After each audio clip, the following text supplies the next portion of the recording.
So what are these words that you identify yourself with? And then how do you want people to see you?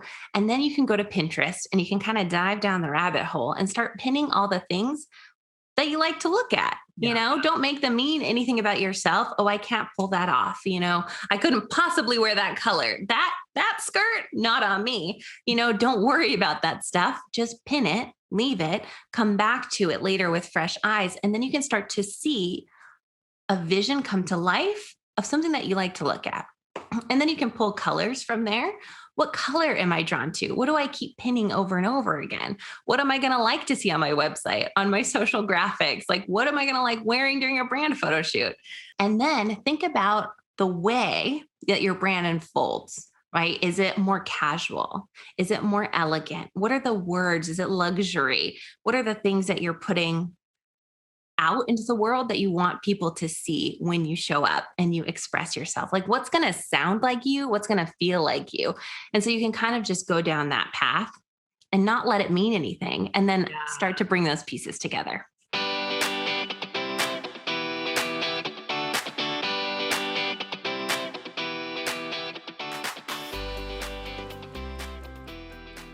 Well, welcome to Lucky 113 of the Heather Sager Show. I am so thrilled you're here. I say lucky number 113 because 13 is my favorite number. And I originally had a Q&A episode for you today, and I just loved my conversation so much with today's guest that I just had to get this out to you as soon as humanly possible. So here we are. I want to introduce you to my guest today, Trish Taylor. And originally, when I asked Trish to be a guest on the show, we were going to talk about style and how your style really can help bring your brand to life. And so what it might look like for you to get a little bit more swagger in your style when you show up on video or in photos and brand shoots. But, the conversation with Trish started taking a very interesting turn. And it turns out style is an inside out job. So I want to introduce you to my guest, Trish Taylor. I'll tell you a little bit about her. She is a stylist and brand embodiment coach who's committed to helping heart-centered online entrepreneurs align their outside with their insides so they can create magnetizing content and feel worthy of their expertise. I just want to say here, this is something that's really, really important because I hear from so many of my clients and students that they struggle with this idea of knowing that what they have to say matters, knowing that they have such incredible experience to bring, but they fear that the way they're showing up isn't doing it justice. So if you've ever struggled with that a bit, this episode is definitely for you today. What's cool about Trish's background is she's a former celebrity stylist, but also former counselor.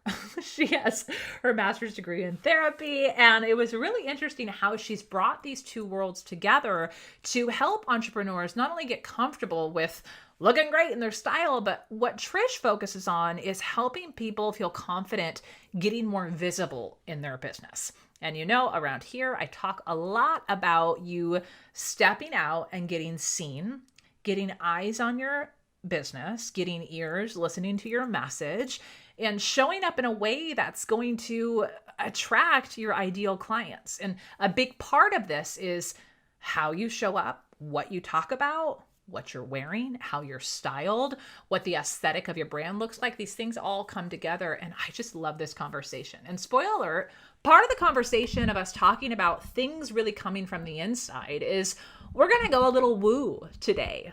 Oh yeah, we're going to go a little bit of woo, and you're going to giggle because there's one word that she throws out that I just start laughing, that I worry for those of you who are a little woo skeptical.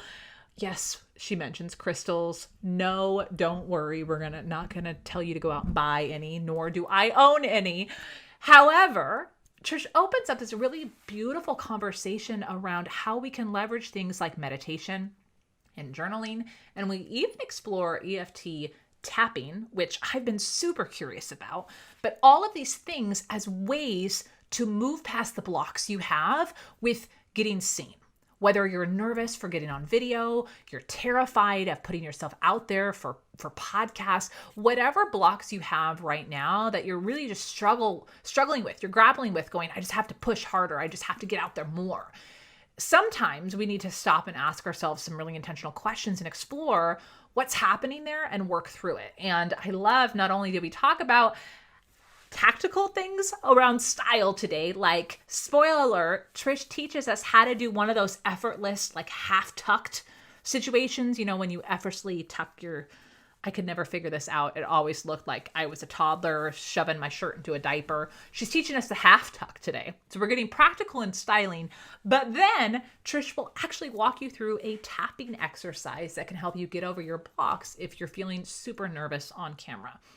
This is one of my favorite conversations I've had in quite a while. She is just a joy to listen to, and it is a perfect example of someone who is showing up, speaking from the heart, and just exuding magnetism. And I cannot wait for you to meet Trish. Now, hey, before we jump into this episode, there's a couple things that you should know. Number one, Trish had some incredible resources that I do not want you to miss out on. And we are also doing a video of this episode. So if you actually want to see some of the things that we're talking about and you want to get your hands on the specific tools and resources we talk about today, head on over to heathersager.com/blog/113. You also can grab that link in the show notes. But I want you to head over there if you want to actually watch the video interview and grab all of the things Trish talks about. And spoiler alert, we didn't talk about this in the episode, but Trish is doing a challenge, I believe, next week when this episode airs. So head on over to the resources that she shares, check her out on social media, dive into all things Trish, because I am very confident that if you follow the strategy she talks about today, you are going to show up in such a magnetic way. All right, let's jump to today's episode.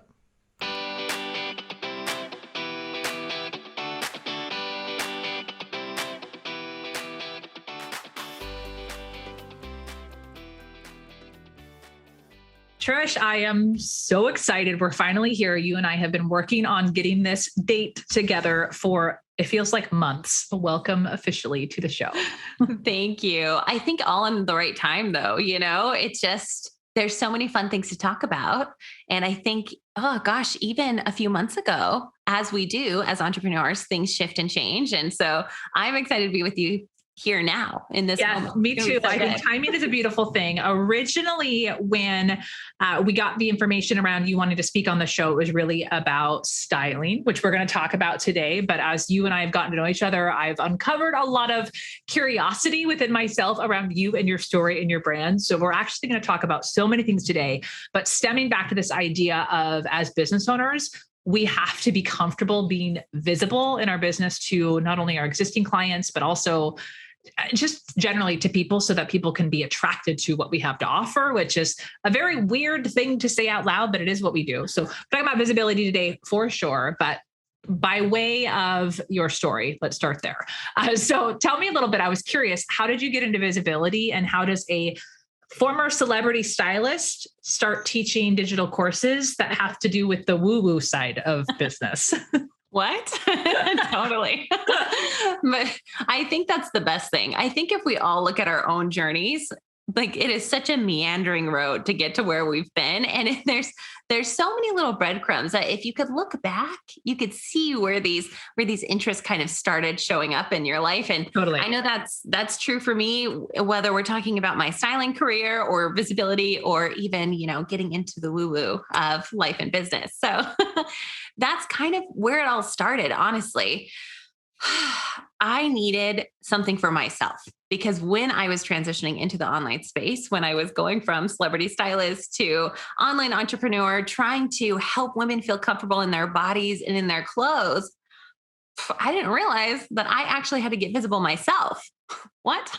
I didn't know that I was signing up for that, especially, this was maybe like almost 5 years ago now. And so back then there weren't reels, like live video wasn't as popular. YouTube was a thing, but Instagram was totally different. It was really all about photo sharing or more. So anyway, yeah. And I was not comfortable even sharing pictures of myself. I was totally the support girl behind the scenes. I was here to make everybody else look good in their photos, to help them look good in their clothes. And I did not feel comfortable or confident. And so what I realized was using style as a tool in my own life, feeling comfortable showing up and being seen, actually seeing myself, helped me to then, uncover this confidence that was buried deep within me. So it was helping me grow from the inside out rather than using style to help me feel comfortable from the outside in. It's fascinating. We talk about styling was your tool, right? To help other people build their confidence. Isn't it kind of ironic? I think this happens to most business owners. The moment when you realize, crap, I got to use the strategies I use for other people to help myself. Like we think we've already worked through it, but I don't know. It never gets old that we need to use our own tools on ourselves. And it seems like that's what you experienced too. Totally. Well, style, I had that tool on lock, like I had been using style as a tool since, high school. I think so many of us women growing up, we're not comfortable in our bodies, no matter what size and many ages, right? As we're growing up, we are not comfortable being seen or taking up space, a lot of us. And so even then I used style as a tool. I was like in the yearbook back in the day, most stylish, whatever. I went to fashion school. That's how I found my way to the celebrity styling career. And what happened there is I realized I was missing a connection to people. Clothing, fun. Clothing is so fun. Style is an incredible creative outlet, but I missed that human connection. So I went back to school for psychology. And then that's where I figured out, like, I've got that tool. I feel comfortable in my clothes, but I actually don't feel comfortable speaking, taking up space. And so then getting visible, oh my gosh, I needed everybody else's tools. So I was joining all the masterminds, all the courses, downloading all the free resources, trying to figure out, how do I hack the code? How do I get visible? How do I get comfortable talking about what I do? Mm. How did you, I'm curious, when you were working with clients and it was focused around clothing, right? And focused around how do they get their look together for showing up in a different way. What were some of the things that you were noticing with them that made you go like, "Ooh, man, there's something deeper here that we really need to address"? Yeah. Well, I think that's why I was so attracted to personal styling or brand styling in general, vice celebrity styling, because celebrity, it's a job for them, right? They show up, they do their thing. We spend 26 hours on set and then we go home. But when we're working with people, there is that beautiful connection. And so you can connect the dots very clearly. I mean, I remember my very first styling client, and she is like a very petite woman and she couldn't find clothes to fit her body that helped her feel like the powerhouse that she really was. She's making huge strides in her industry. She was, she was lacking the confidence to really show up. And so using clothes to even just paint a more confident version of herself in the own mirror. Like when she looked at herself, she had this boost. And so when I saw that clothing could do that, I knew that we could take it a little bit deeper. And so then I started using other methods with my clients without even realize I was doing it. So I think you said something before we hit record, you're woo curious. I totally was too. And I didn't realize that I was so woo woo, but I always was. In fact, I called my styling process intuitive styling. Mm-hmm. Like intuitive eating, if you guys are familiar with that concept. Basically, you're creating your own style. There's no rules. I was not giving them rules other than, let me help you be the best version of yourself. Let me connect you to this version that you want to project out into the world. And so it was a really, like, I have chills even talking about it because it really was such a beautiful connection that we created and built together. And so she was the catalyst for me to keep moving forward and wanting to do this with more people. And then I just expanded my toolbox, basically. Okay. I love that. I'm curious about some of your methodologies around this. Let me give you just a quick, very embarrassing story that I've never publicly shared before. I shared this within my community last month, but those cringeworthy moments that you have, like looking back of like, oh, I can't believe I did that. I remember when I first started my business and I was back in the phase around, do I have a personal Instagram or a business one? Should they be different? Like, how do I make it look like I'm a real business online? Asking all those questions where you Google things. Yes. And I started following Jasmine Star, who is like very stylish, right? She's very clear in her whole look, her whole aesthetic. She's just awesome. I think she's a total badass. And I remember following her, and this is where the embarrassing part comes in. I kid you not, sent her a voice message. I got the guts to message her. And I was trying to ask her, this is so cringeworthy. I was trying to ask her, like, how was it that she got her look? And I meant like her styling, her brand aesthetics, how like it all just looks so professional and polished. Like I wanted to know, was that something that took time? Was that something that she used to look like a hot mess, but she looked better now? And I didn't know that Instagram voice messages could only be a minute. So like the first 59 seconds of my message to her was just like a total word vomit where I never actually got the question out, except for, how did you get your look? That was the only part of my question she got. And she responded back, like, I missed your question. Like, please send it. And I was so mortified that I never responded. Oh, so mortified. But I had this thought, and I can't help that other people do too, is there's so many brands, especially personal brands online, that look so beautiful and their graphics are so dialed in, and they just put on this persona of having their shit together.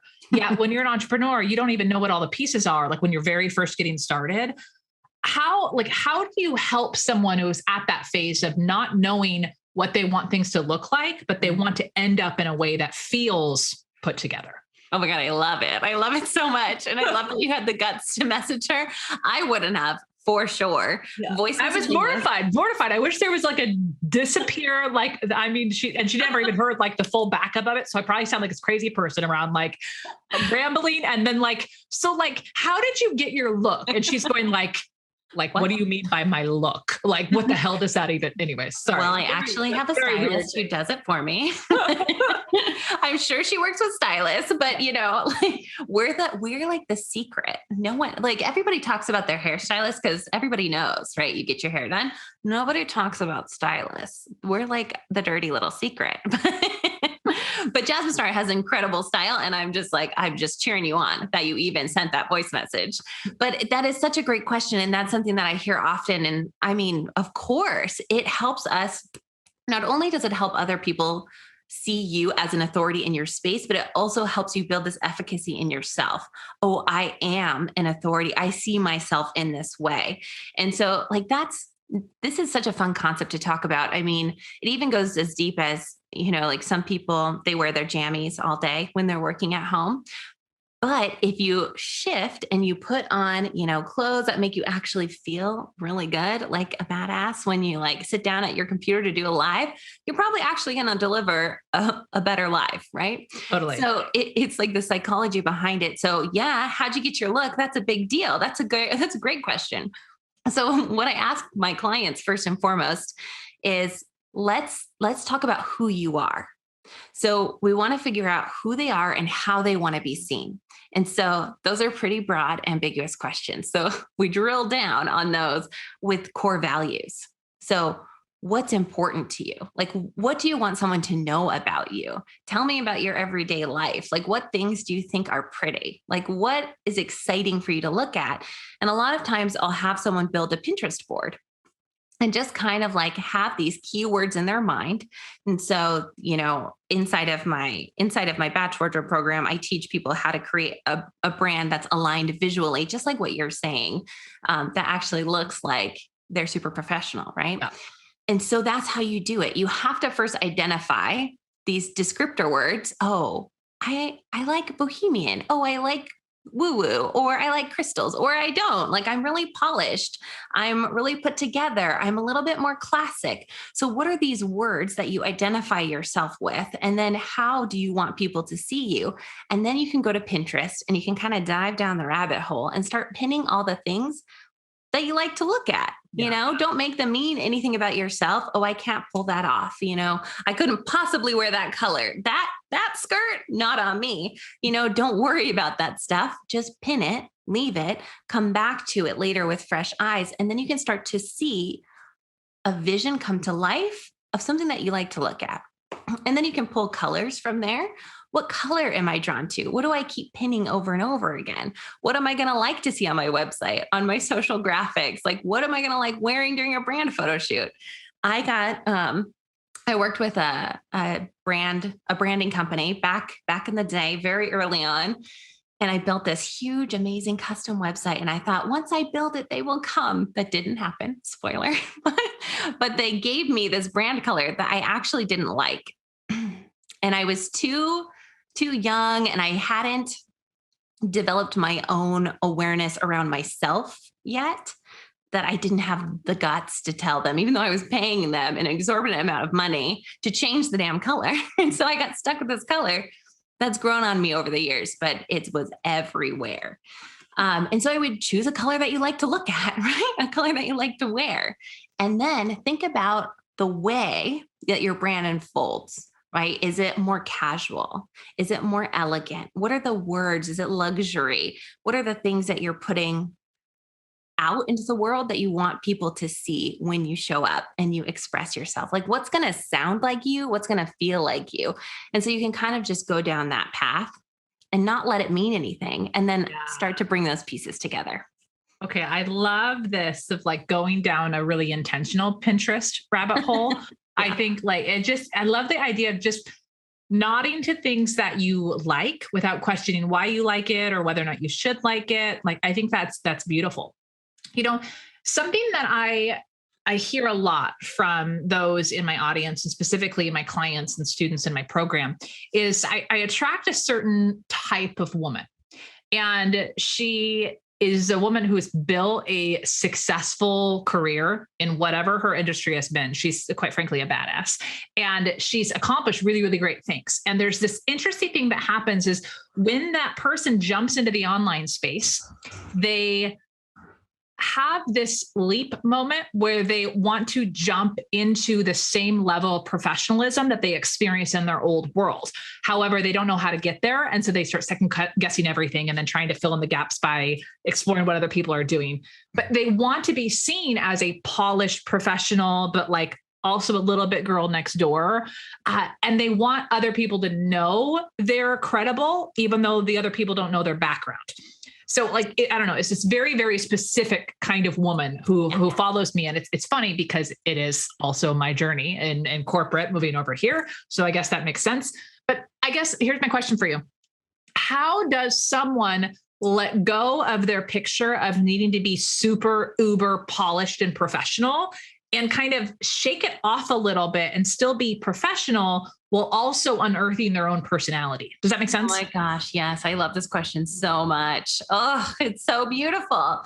So there's a lot of layers to it. So I think the first thing, and man, I think it's really detaching your worthiness from other people's expectations, because this expectation of having to be polished, right? Of having to show up in a suit or having to wear something that's appropriate for the workplace so you don't get ogled, or you are able to climb the corporate ladder, or whatever it is that's in your mind that you need to show up and dress a certain way in order to be perceived as polished, as credible.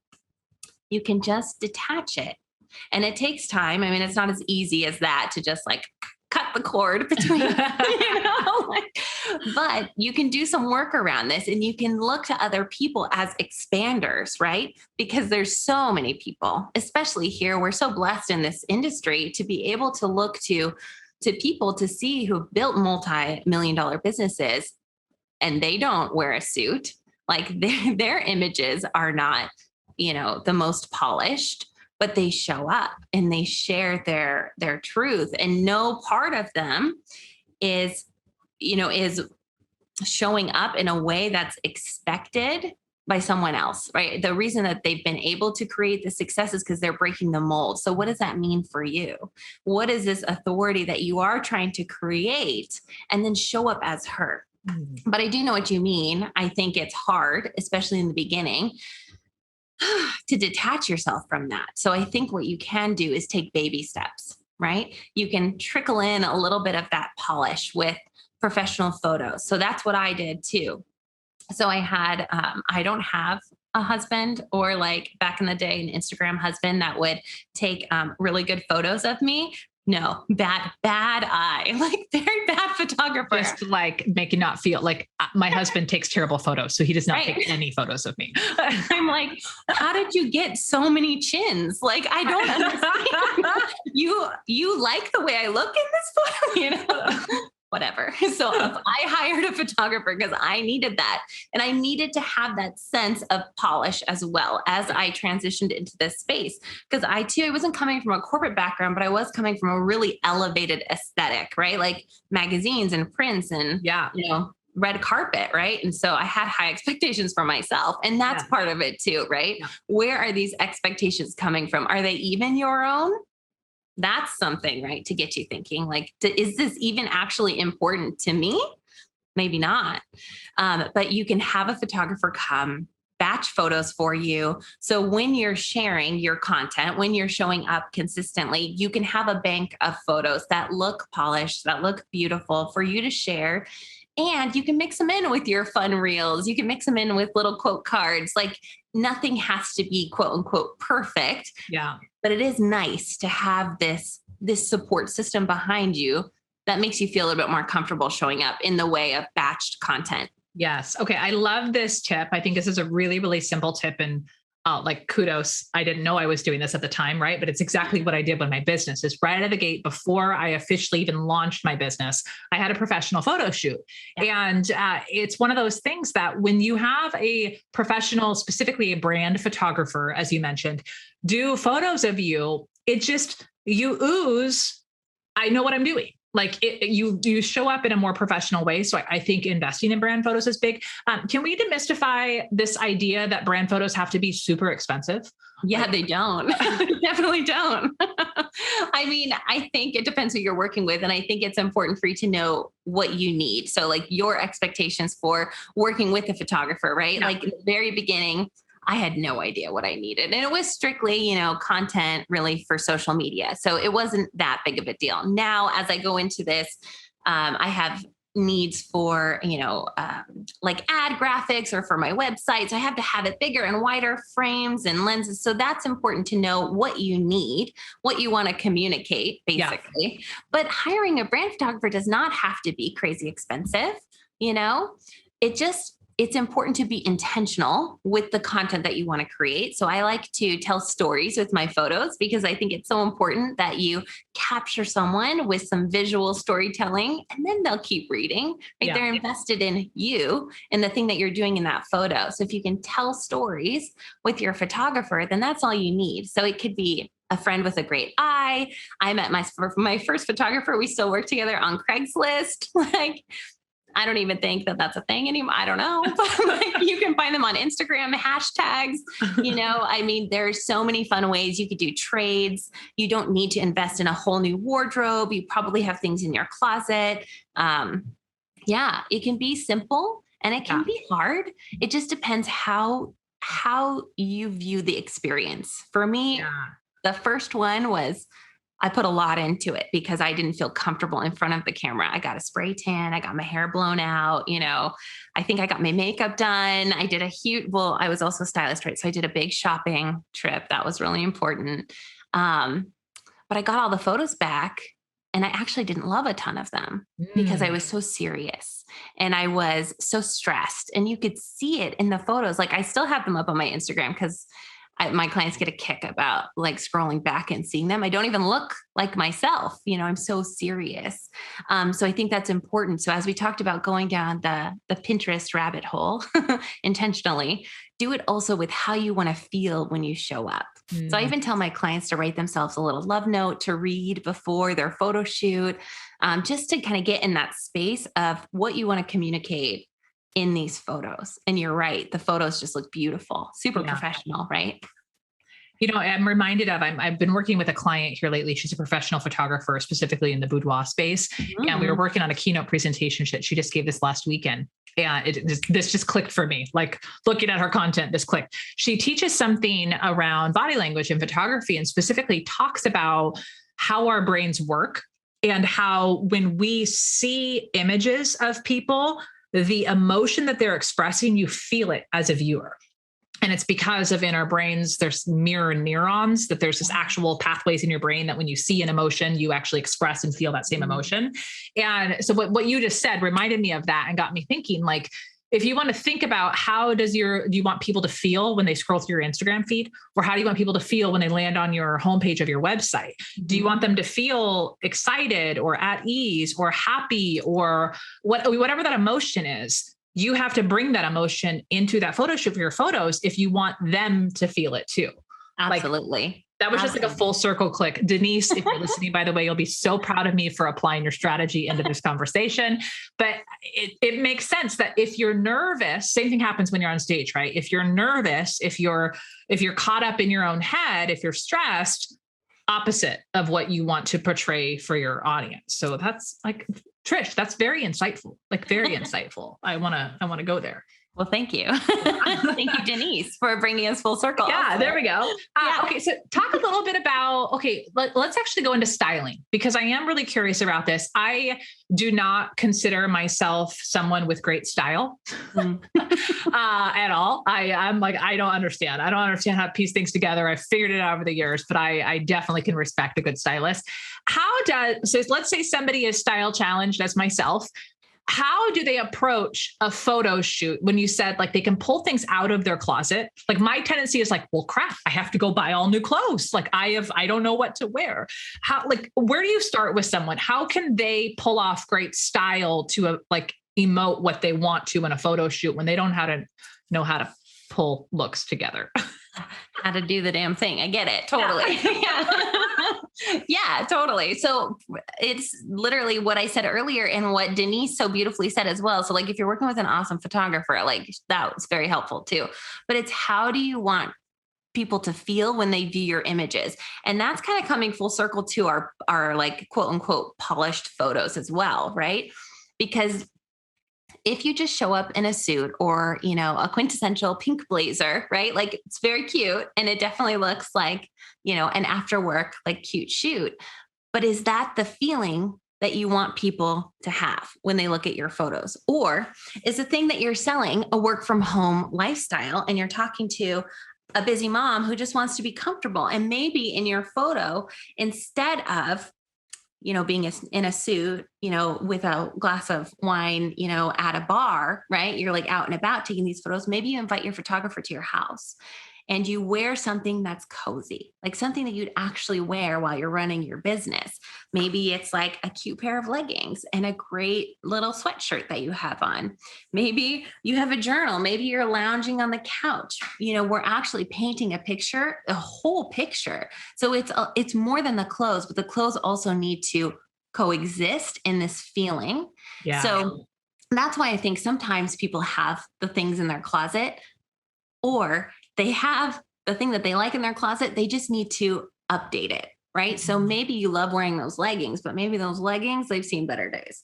So the correct answer is yes. We all know that that's true. Right. Totally. So there's like two sides to this coin, right? Like stop saving your good leggings for something special, right? Like wear them every day, wear them for your photo shoot. Like it's cool. Or you can use it as a staple. You can use it as a uniform. And so I have this too. I have like outfit layouts. And so I teach people how to create 6 months worth of content in 6 outfits.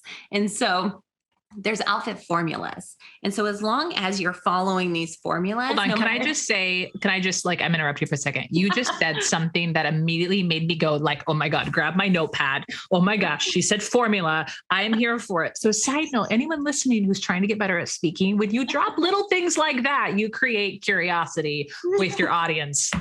Please continue about this formula that I'm very excited to learn right now. I'm so excited.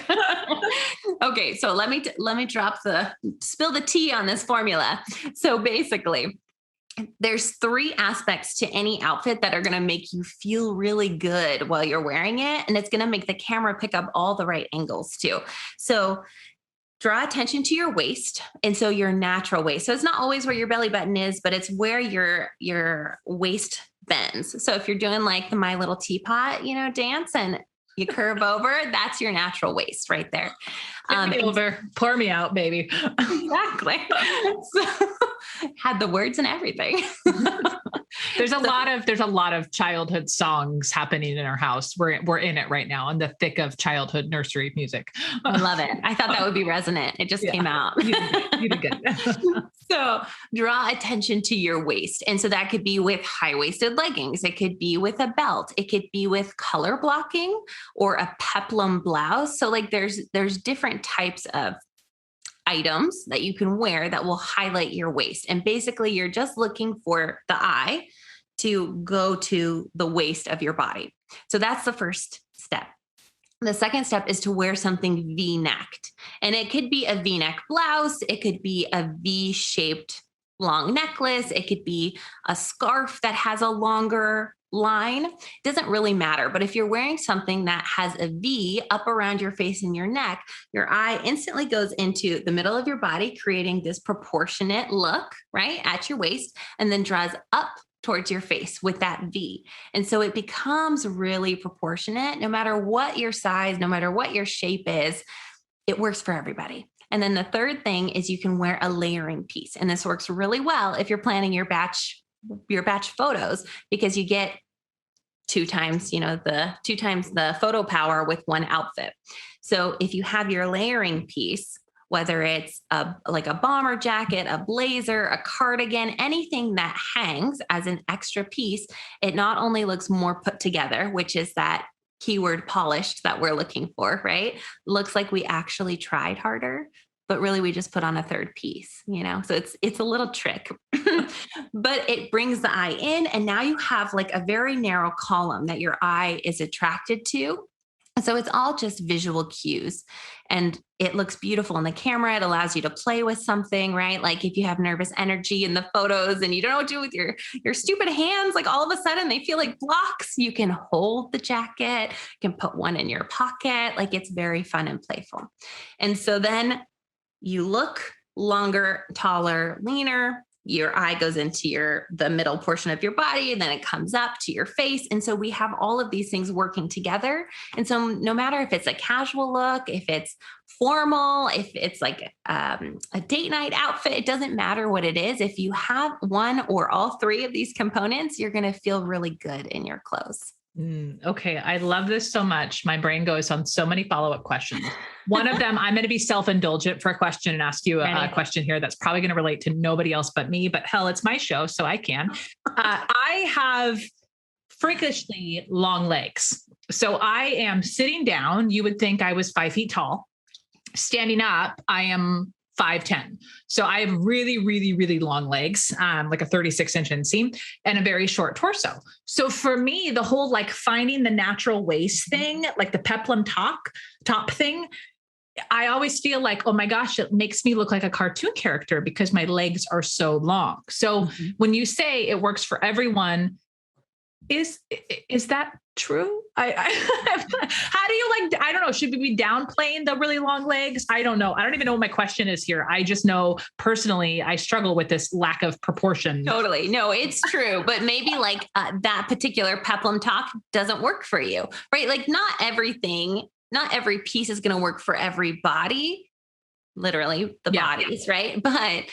But yes, that rule is good for you. But what I would do is then I would balance out the colors to create more symmetry, right, with the eye. Yeah. And so your legs, I mean, we would all love that problem. I mean, I know that we all want something else. I know it's such a oh, pardon me and my long legs, but my long, gorgeous legs.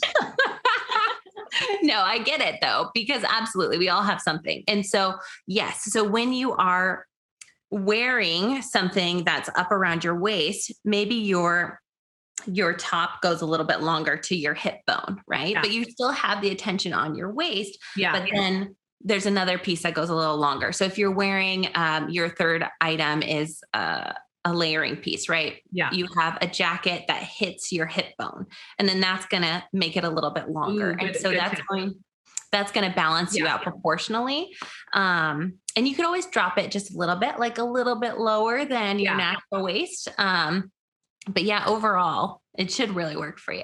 Figuring out that now that you say that, I think I figured out how to apply it to make it work for me. I did kind of what you talk about, where pay attention to other stylings of other people. Mm-hmm. I don't know why I feel so silly saying this, but like I watching like, oh, how did she wore it like that? Like, how could I do it? And one of the things that I was trying to figure out how to do successfully for years is the partial tuck. The half tuck. Yes. I don't know. For some people, like they just understand, like my best friend, she's so into all the styles and she like pulls everything off and it's always way ahead of when everybody else catches on. But I never understood like the partial, like the half tuck thing. Mm-hmm. But I feel I'm actually doing it today in my, for those on video, I have like a partially tuck situation happening, but I think I unlocked the whole thing you're talking about of like find the waist, and maybe that partial tuck is my. Absolutely. So so the eye goes in to the high point of your waist there, but then it trails off to the side with the half tuck of the shirt. And so there's a really fun way to do that half tuck. And sometimes we just kind of like shove it into our pants and try to like, the top to the, like, if you're trying to master the half tuck look, I'm going to help you. So if you're tucking too much of the top in, it can look like you just forgot to tuck it in all the way. It's like my 6-year-old shoving all of his shirt into his shorts and pulling them all the way up. Totally. So what you can do is you can take, and I wish I was wearing a top that this was conducive, but I am not. So what you can do, and you can't see it anyway, so it doesn't matter. So I'll describe it. So you just put one finger into like the hem of your shirt, and then you loop it once, and then you tuck that twist into your pant. Yes. And then the rest just kind of naturally, organically falls away. And it looks like a real cute half tuck, French tuck situation. And you don't have to worry about trying to. Okay. This entire conversation, that little 30 seconds right there is going to be mind blowing for if you're listening to this and you're like, I already got that down. You know what? Good for you. But the rest of us have been struggling, trying to figure out how all these cute girls on Instagram style their little clothes in this way. And we deserved an invite to the party. So yes, thank you do. You're welcome. Okay. You mentioned a couple of times, like, I love it when you're talking about the V-neck thing and talk about the layering with the, like a blazer or a sweater or something really adds the element of polish. It got me thinking about, when it comes to visibility, photos are one thing, but a lot of the people listening to the show are wanting to get more visible online, which includes being on video. So like we're doing right now, we're on a Zoom call chatting, we can see each other. Other people are doing conversations with their clients or they're doing interviews. Video is a real thing. So I'm curious if you have any of your go-to tips for your clients or community where you're like, oh, here are your musts on video for really looking styled and put together. It's honestly a lot of the same for your photos, right? So if you are just going to be from the waist up, which most of the time you are, right? You're holding the camera. If you're on stories or you have something propped up, or if you're on Zoom, it's like you're likely sitting down probably. So you could have pajamas on the bottom. We'll never know.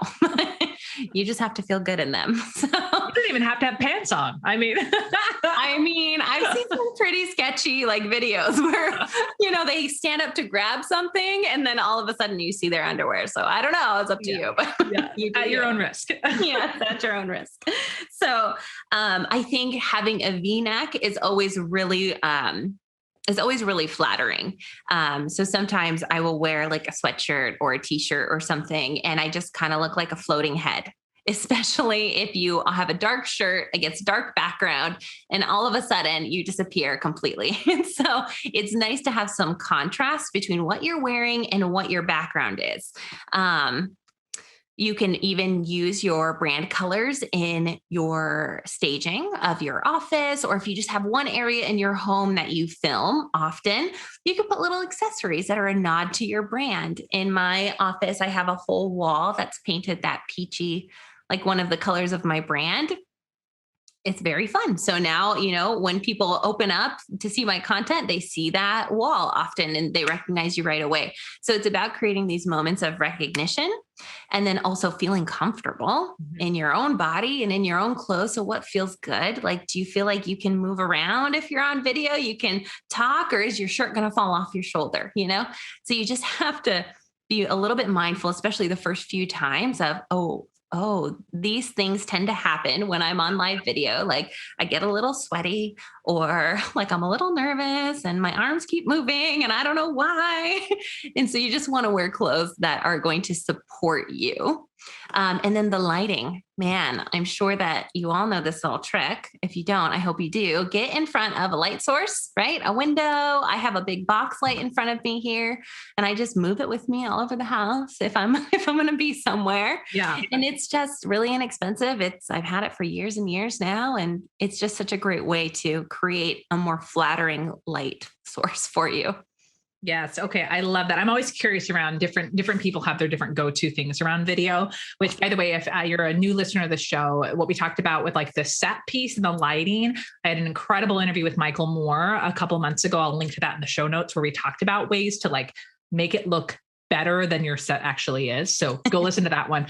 And then when you were talking about like the movement, making sure it's comfortable and like hiding your sweat, I'm reminded, Melanie Kluger and I talked about this in one of the very first episodes of the show. We talked about styling for your brand. And back then it was a lot around in-person speaking, but it really applies to video too. So I'm going to link to that in the show notes because those things totally apply here. But where I want to go next is we were joking about the inner, like the woo-woo side of this, right? Where a lot of people want to know, like, how do I look better on camera? How do I look more professional? Like, what should I wear?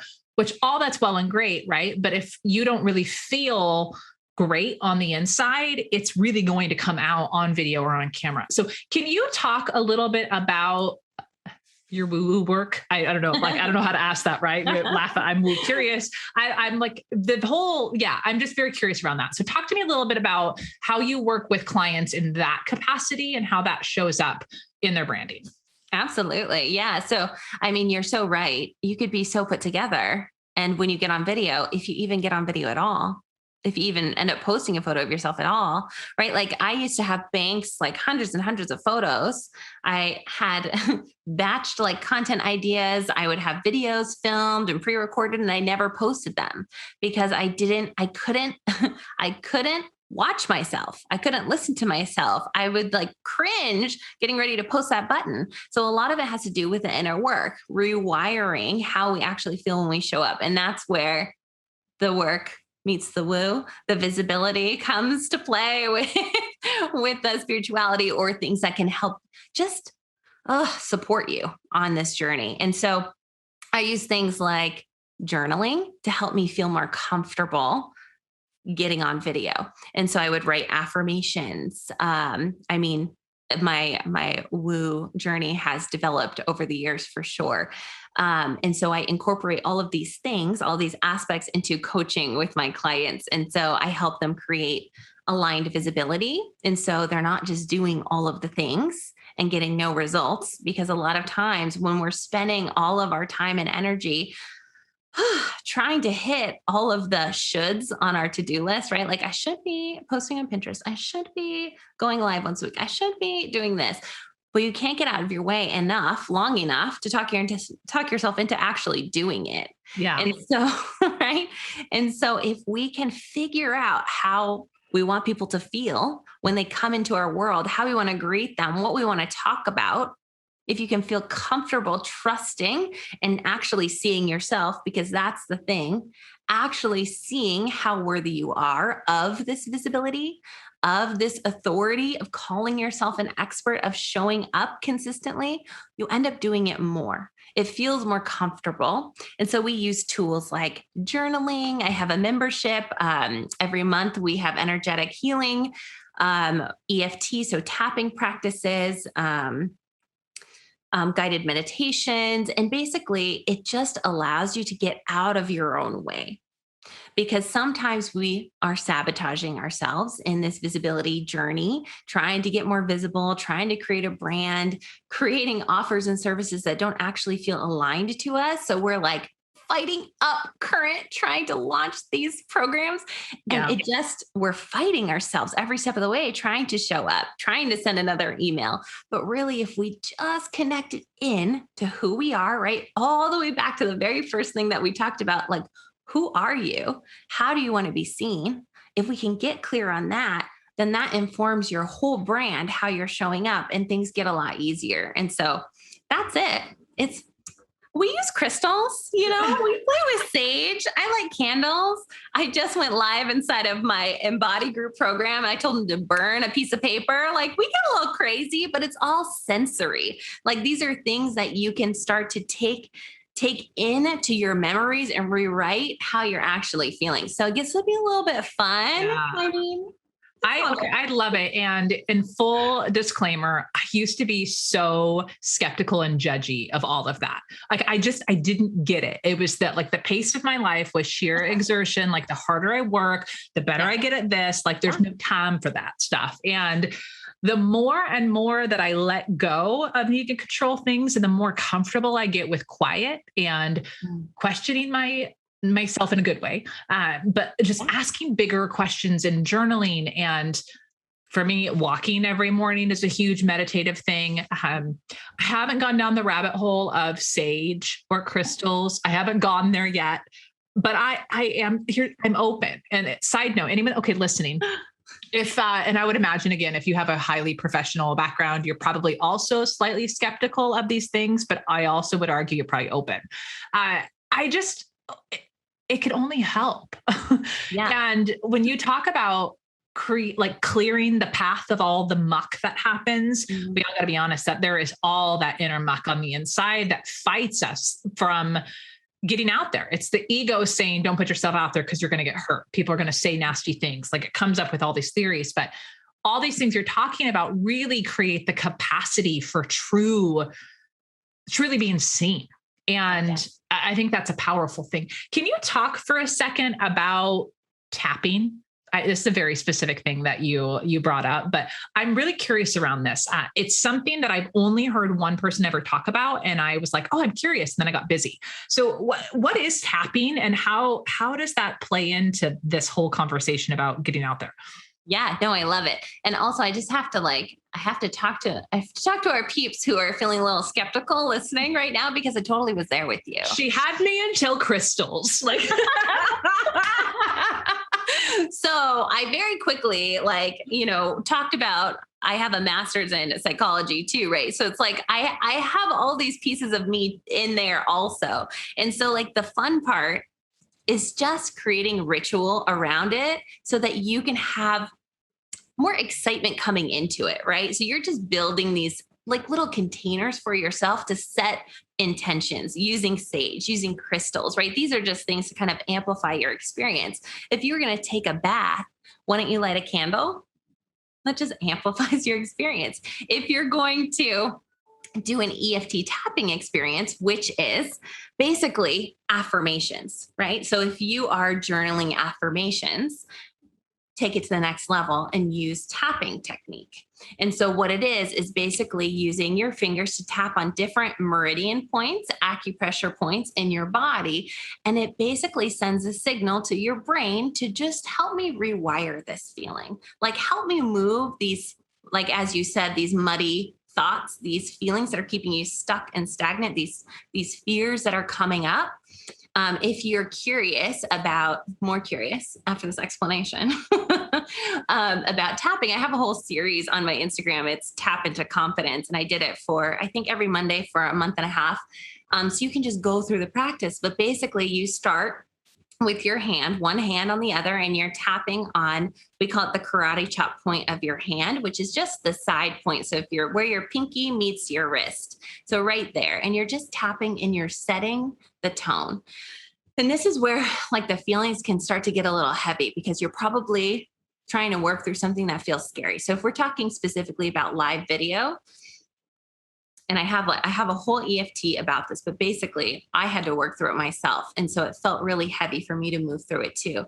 It's like, you start off by setting an intention. I completely love and accept myself as I am, even though, right, I can't confidently get on video, even though I don't know what the heck I'm going to say, even though I don't trust the words that are coming out of my mouth, right? Like, you do it for what feels good to you. And then as you set this intention, it gets a little bit like the anxiety starts to build a little, right? And you're leaning into the fear.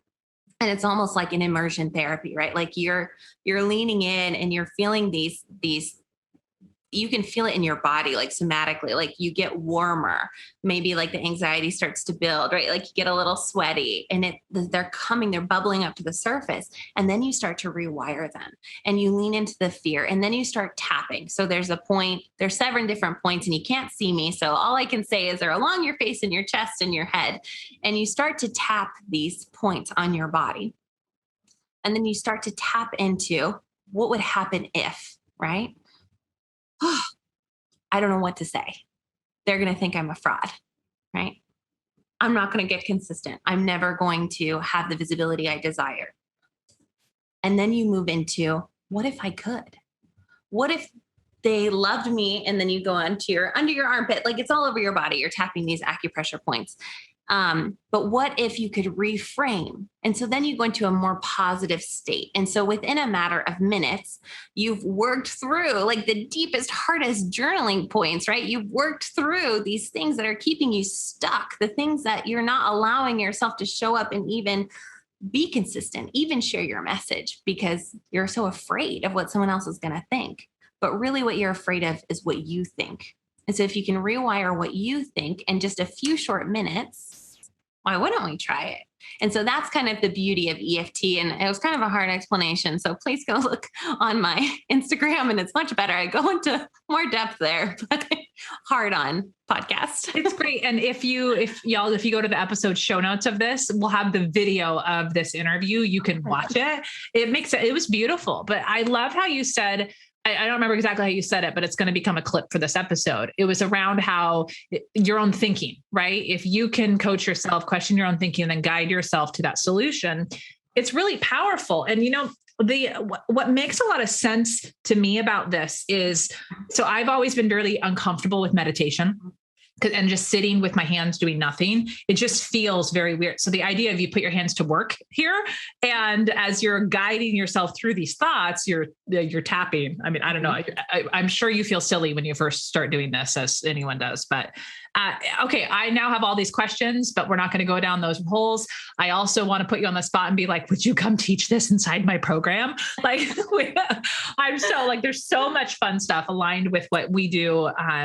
Down the same, but anyways, we can go down these things. I want to bring it back and let's talk about just a couple insights that you have for people who are struggling with some of those inner things that you brought up. Really beautiful examples. Like, what if I go live and I don't know what to say, or I look like an idiot, or whatever. Like, do you have any insight for someone who is thinking about that right now, who's really struggling with getting out there on video, specifically like on social media, or putting themselves out with podcasts? They deeply want to do it, but they're really, really struggling. What's one step they could take to feel a little bit more confident in that path? Yeah, absolutely. So I think I'm going to give you just 3 really quick. Yeah. Okay. Okay. Because these worked for me. They just work. And so I want you to, before you go on video, I want you to remind yourself of why you're about to do this. The big overarching picture of your brand, your mission. Maybe it's not the topic of your video, but like, why does this feel so important for you to show up, even though it feels so hard, right? Because you're doing the hard work to show up. So celebrate yourself in that moment too. Right? You are here to make a difference. The things that you've been through in your life, you're helping, just as you said earlier, you're helping a former version of yourself. You already have everything that you need inside. So you can't say the wrong thing to the right person. And so then just release any fear or expectation and know that when you watch videos of people, don't you love it when something silly happens? Like when the doorbell rings or their dog barks or they say a word and then 2 seconds later, they're like, is that even a word? It's endearing. You actually get to know the person. So I just want you to release this stress of having to be perfect, having to be totally polished. We don't need that in this space. We are a personal brand. We're building a business where people want to work with you. They want to get to know who you are, not a cookie cutter version. So just release, right? The stress of having to do it all perfect, all right, all the time. And then if you need to, write yourself a few bullet points. It's okay, right? Give yourself the support that you need. When I was first starting off, I would write a whole script. I didn't trust myself at all. And so I would have it on the side of my live and I would look at it and read it and reference it. And, they're really stiff in the beginning, but I learned that, oh, once I get going, I am fine talking. So if you need that support, there's no shame. And you don't have to tell anybody either, right? Like just release the need to have to do it any specific way. So there's a few things I think that could just be really helpful. I love that. It's so good. It's one of those things that I'm reminded over and over again that we may know all these things, right? We may have heard all these things, hell, we may have even used these things before, but I feel like timing is a really powerful thing that sometimes certain pieces of advice just pop back up to the surface right at the time we need them. And I'm really getting this strong, let's talk woo, this very strong feeling that this episode is really going to land for whoever's listening who needs it just right at the perfect time. So it's so beautiful. I also decided on the title of this episode, we had an original plan of what we were going to talk about today. It was like styling your brand or something. I don't remember what the title was, but as you were talking, I'm like, the episode name of this is Style is an Inside Out Job. Oh. And that's okay. What we're titling this, because we covered the gamut of how wear a V-neck all the way down to let's talk about the inner work that you need to do to be able to show up and bring your light out to your audience, which is just so, so beautiful. Okay. I really could talk to you all day, and side note, we are going to talk for longer because I just have more questions for you, but we got to wrap this up here. I know you have some really great resources. You have incredible content on your Instagram, not to be a weirdo, but I totally stalk you. But one of the things that you have is a style quiz. So being able to help people determine what that style is, because we start with the external, right? Around what we put out there. So tell us a little bit about that quiz and where people can go to take it. Yeah, absolutely. I think it's such a fun place to start. It's like, gosh, it's low risk, right? Like you don't have to worry. It's just an easy quiz. Like if you're not great at style, you don't know where to start, that's okay.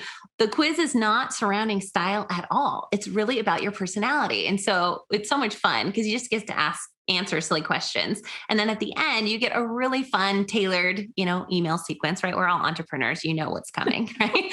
And so all of these tools are laid out to support you specifically, depending on how you answer your questions. And so I will help you. I'm in the inbox with you, showing you how to put together a wardrobe that feels good, how to create a brand that feels like you, and then different tools like, meditation, guided meditations, and things like that. So you get a little taste of all the things. And I'm sure there'll be a link to find it in the show notes. And also, gosh, I totally lost it. What was the other thing that I was explaining? Well, so the style quiz, I'm actually very excited. And I don't really do a lot of freebies anymore because I'm so sick of the sequences, but I really want this one. So I will be going down the rabbit hole of your quiz. But we were chatting before. I was so curious around the EFT tapping, connecting that to that. You actually have something related to help people get started with it, right? I do. Thank you for reminding me. I got distracted by all the style shiny objects. So yes, of course, I have an EFT tapping that you are so welcome to join me in. It's all about a visibility breakthrough. It's so perfect. So if you really were feeling, if you're feeling in your body that nervous energy when we started talking about going live, or a feeling that you needed to do it, but you don't know how, you're not sure how you can actually trust yourself enough to get on camera, you can use this tapping visibility breakthrough to get through that. It's about 15 or 20 minutes. I go into an explanation that's a little bit more succinct. And also you'll be able to follow the tapping pattern with me because I'm on video. And so it's just easy. And as you said, so beautifully, that you're putting your hands to work. So not only is this technique rewiring your thought patterns, but it's also lowering our anxiety levels by just having a repetitive pattern, right? Breathing deeply into these feelings, these thoughts, and just moving this energy out. And so, yeah, I'm excited. I can't wait for you all to tell me what you think. I think it's so, so great. You have incredible energy. Obviously that's by design. It's just part of who you are, and you're putting into practice everything we talked about today. But you are just such a light. And I am so, so honored to be able to share your stuff today with my audience. We're just so, so grateful. So thank you so much for being here, Trish.